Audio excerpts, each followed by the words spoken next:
Zrumbesh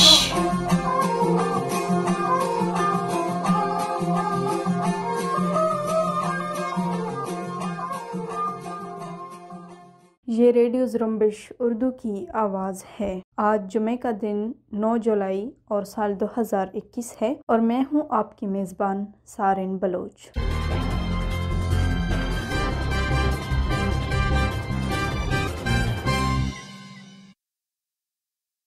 radio Zrumbesh کے آج کی نیوز بلیٹن میں بلوچستان سمیت علاقائی و عالمی خبریں شامل ہیں۔ سب سے پہلے پیش خدمت ہے بلوچستان سے متعلق خبریں۔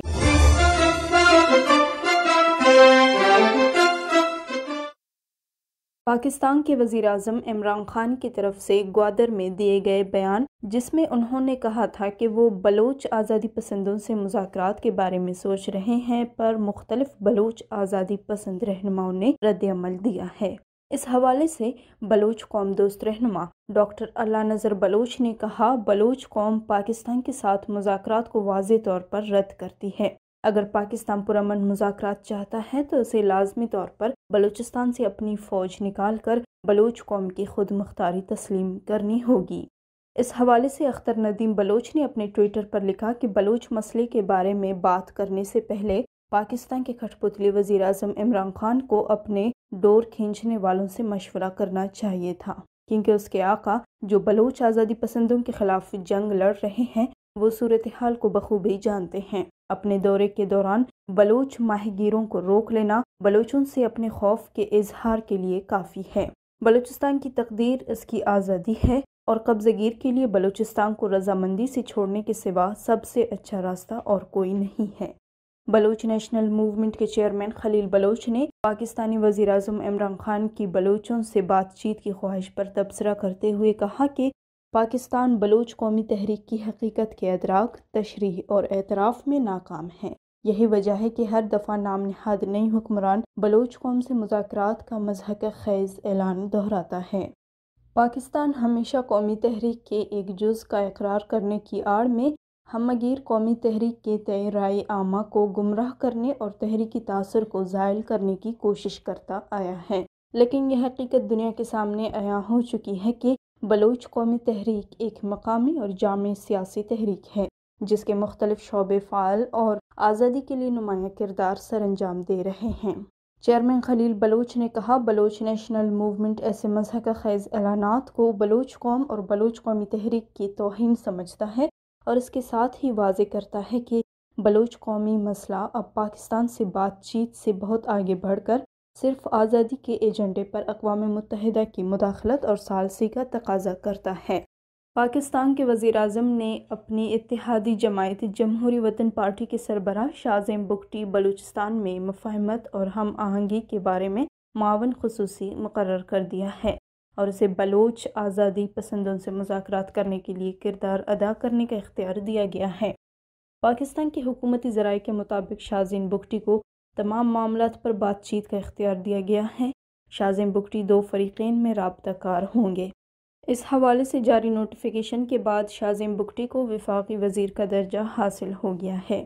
نوشکے کے نواحی علاقے ریکو انجیری کے رہائش غلام حیدر ساسولی کی گاڑی کو ریکو کے علاقے میں بارودی مواد سے نشانہ بنایا گیا ہے، جس کے نتیجے میں گاڑی کو شدید نقصان پہنچا ہے۔ تاہم مذکورہ شخص کی ہلاکت یا زخمی ہونے کے حوالے سے تاحال معلومات نہیں مل سکی ہے۔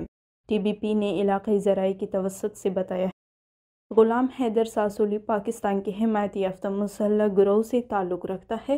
دوسری طرف کولوا کے علاقے کنری سے پیر بخش شکاری نامی شخص کی لاش برآمد ہوئی ہے۔ مذکورہ شخص کو کچھ دن قبل مسلح افراد گرفتار کر کے لے گئے تھے۔ علاقائی ذرائع نے مذکورہ شخص کا تعلق بھی ریاستی ڈیتھ اسکواڈ سے بتایا ہے۔ دوسری طرف گشکور سنڈم میں نامعلوم مسلح افراد نے شیرجان شیدا نامی شخص کو گولی مار کر ہلاک کر دیا ہے۔ ہلاک ہونے والا شیرجان شیدا بلوچ زبان کے شاعر رشید فیصل کے بھائی تھے، تاہم ان کے قتل کی وجوہات معلوم نہیں ہو سکی ہیں۔ کیچ کے علاقے مند کے جامع مسجد سے قابض پاکستانی فوج کی طرف سے اعلان کر کے لوگوں کو پہاڑی علاقوں میں جانے سے منع کر دیا گیا ہے۔ اعلان میں خبردار کیا گیا ہے کہ اگر کوئی شخص شکار، پکنک منانے یا بکریاں چرانے پہاڑوں کی طرف جائے گا تو وہ اپنے انجام کا ذمہ دار خود ہوگا۔ واضح رہے، بلوچستان کے بیشتر اکثر پہاڑی علاقے ہیں جہاں موجود فطری وسائل سے مقامی لوگ اپنی زندگی کے گزر بسر کا اہتمام کرتے ہیں اور اپنی مویشیاں چراتے ہیں۔ اس کے علاوہ جھونپڑی، چٹائیاں، ٹوکری اور دوسری چیزیں بنانے کے لیے پہاڑی علاقوں میں اگنے والے داز مزری کے پتے بھی بلوچستان کے مضافات میں رہنے والوں کی زندگی کا اہم جز ہے، جبکہ ایندھن کے لیے لکڑیاں بھی پہاڑی علاقوں سے حاصل کی جاتی ہے۔ مقامی لوگوں نے شکایت کی ہے کہ ان کو گھروں میں نظر بند کرنے سے ان کے لیے معاشی مشکلات پیدا ہوں گے۔ قابض پاکستانی فوج کی طرف سے نہ صرف پہاڑی علاقوں میں جانے پر پابندی ہے بلکہ بعض علاقوں میں لوگوں کو اپنی کھیتوں پر جانے سے بھی منع کیا گیا ہے۔ گزشتہ دنوں بلوچستان کے مرکزی شہر شال میں سی ٹی ڈی کے جعلی مقابلے میں قتل ہونے والے افراد کے بارے میں اطلاع ملی ہے کہ وہ پہلے سے زیر حراست لاپتہ افراد تھے۔ واضح رہے، سی ٹی ڈی نے 5 افراد کو دہشت گرد قرار دے کر مقابلے میں قتل کرنے کا دعویٰ کیا تھا، تاہم حکام نے مذکورہ افراد کی شناخت ظاہر نہیں کی تھی۔ تاہم اب دی بلوچستان پوسٹ تحقیقات کے بعد ایک شخص کی شناخت کرنے میں کامیاب ہوئی ہے، جن کی شناخت بلوچستان کے ضلع خاران کے نوجوان قدرت اللہ ولدی محمد وارث ملازئی کے نام سے ہوئی ہے۔ دی بلوچستان پوسٹ کے مطابق قدرت اللہ کو 3 ماہ قبل قابض پاکستانی فورسز نے خاران میں ان کے گھر پر چھاپہ مار کر لاپتہ کر دیا تھا۔ کھٹ پتلی گورنر بلوچستان امان اللہ یاسین زئی اپنے منصب سے مستعفی ہو گئے۔ گورنر بلوچستان امان اللہ یاسین زئی نے بدھ کے روز صدر پاکستان ڈاکٹر عارف علوی کو اپنا استعفیٰ بھیج دیا تھا۔ یاد رہے، گورنر بلوچستان کو وزیر اعظم پاکستان کی جانب سے خط کے ذریعے استعفیٰ دینے کی ہدایت کی گئی تھی۔ وزیر اعظم عمران خان نے بلوچستان کے گورنر کو استعفیٰ دینے کی ہدایت کرتے ہوئے کہا ہے کہ پاکستان کو درپیش سیاسی چیلنجز کے پیش نظر نیا گورنر تعینات کرنے کا ارادہ ہے۔ دوسری طرف صدر پاکستان عارف علوی نے گورنر بلوچستان امان اللہ یاسین زئی کا استعفیٰ منظور کر لیا ہے اور انہوں نے سید ظہور احمد آغا کو بلوچستان کا نیا گورنر مقرر کر دیا ہے۔ لندن ہائی کورٹ نے پاکستان کو ریکوڈک کیس میں کرپشن کے الزامات اٹھانے سے روک دیا ہے۔ لندن ہائی کورٹ کی جانب سے 98 صفحات پر فیصلہ جاری کیا گیا ہے، جس میں پاکستان کو ریکوڈک کیس میں کرپشن کے الزامات اٹھانے سے روکنے کا کہا گیا ہے۔ لندن ہائی کورٹ نے کہا ہے کہ ریکوڈک کیس میں پاکستانی سپریم کورٹ کے فیصلے میں کرپشن کا ذکر تک نہیں تھا۔ سپریم کورٹ نے معاہدے کو غلط قرار دیتے ہوئے بدعنوانی کا حوالہ نہیں دیا تھا۔ فیصلے میں یہ بھی کہا گیا ہے کہ بلوچستان حکومت کے پاس بدعنوانی کے نئے شواہد ہیں تو وہ international commerce of chamber ICC سے رجوع کریں۔ واضح رہے، Pakistani legal team supreme court کے فیصلے کی بنیاد پر کیس کو کالعدم قرار دلانا چاہتی تھی۔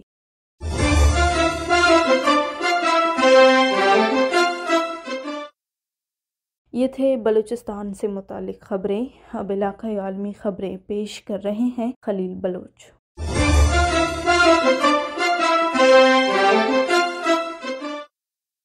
متحدہ کے انسانی حقوق کمیشن نے بھارت میں قبائلیوں کے حقوق کی لڑائی لڑنے والے 84 سالہ مسیحی پادری اور انسانی حقوق کے سرگرم کارکن فادر ایسٹن سوامی کی زیر حراست موت پر تشویش کا اظہار کیا ہے۔ انسانی حقوق سے متعلق اقوام متحدہ کے ہائی کمشنر کے دفتر کے ترجمان لیس تھروسیل نے اس حوالے سے جنیوا میں میڈیا سے بات کرتے ہوئے کہا کہ فادر ایسٹن سوامی کی موت سے ہمیں سخت دھچکا لگا ہے اور شدید اذیت پہنچی ہے۔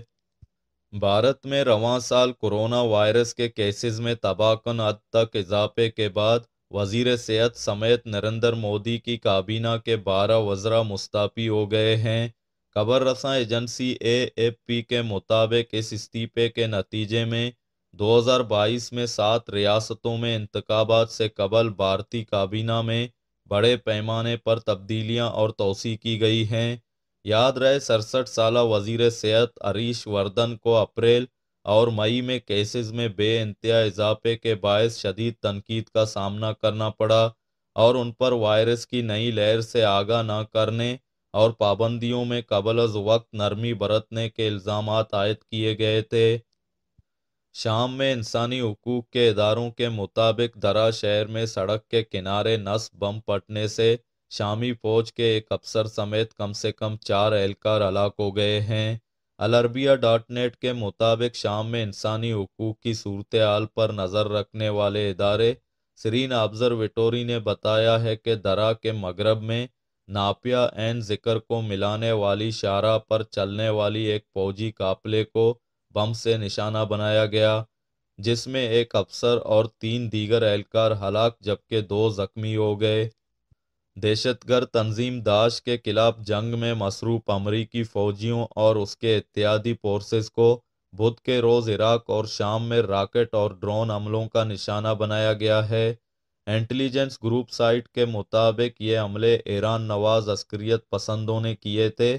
عرب میڈیا کے مطابق عراق کے مغربی صوبے انبار میں امریکی فضائیہ کے اڈے پر 30 راکٹ داغے گئے، جس سے کم از کم 2 فوجی اہلکار زخمی ہو گئے۔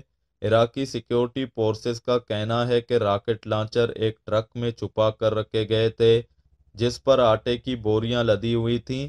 دوسری طرف سیرین ڈیموکریٹک فورسز نے کہا ہے کہ اس نے ملک کے مشرق میں واقع العمر آئل فیلڈ کے قریب واقع فوجی اڈے پر کیے گئے حملے کو ناکام بنا دیا ہے۔ اقوام متحدہ میں انسانی حقوق کی سربراہ نے میانمار کی حکمراں عسکری قیادت کی سخت الفاظ میں مذمت کی ہے اور کہا ہے کہ فوجی جتنا اپوزیشن کے خلاف غیر مناسب طاقت کا استعمال کر رہی ہے۔ اقوام متحدہ میں انسانی حقوق کی کمشنر میشل بیچلیٹ نے خبردار کرتے ہوئے کہا کہ میانمار میں بڑھتا ہوا تشدد مکمل خانہ جنگی میں تبدیل ہو سکتا ہے اور اس سے جنوبی ایشیا کے ایک وسیع خطے کو غیر مستحکم ہونے کا خطرہ لاحق ہے۔ کمشنر میشل بیچلیٹ نے اقوام متحدہ میں انسانی حقوق کی کونسل کو بتایا ہے کہ پورے ملک میں تشدد اور مصائب کے سبب پائیدار ترقی کو تباہ کن خطرات لاحق ہیں۔ امریکی فوج نے قطر میں اپنے 3 فوجی اڈے بند کر دیے ہیں۔ اطلاعات کے مطابق امریکہ نے قطر میں اپنے فوجی اڈوں کو ایران کی وفادار ملیشیاؤں کی طرف سے حملوں کا نشانہ بنائے جانے کے خطرے کے پیش نظر فوجی اڈے اور عسکری ساز و سامان اردن منتقل کر دیا ہے۔ واضح رہے، امریکی محکمہ دفاع پینٹاگون نے گزشتہ ہفتے ایک بیان جاری کیا تھا جس میں اس بات کی تصدیق کی گئی تھی کہ امریکی فوج نے گزشتہ ماہ قطر میں مرکزی السیلیہ کیمپ، جنوبی السیلیہ کیمپ اور گولہ بارود کے مرکز پالکن کیمپ کو بند کر دیا ہے۔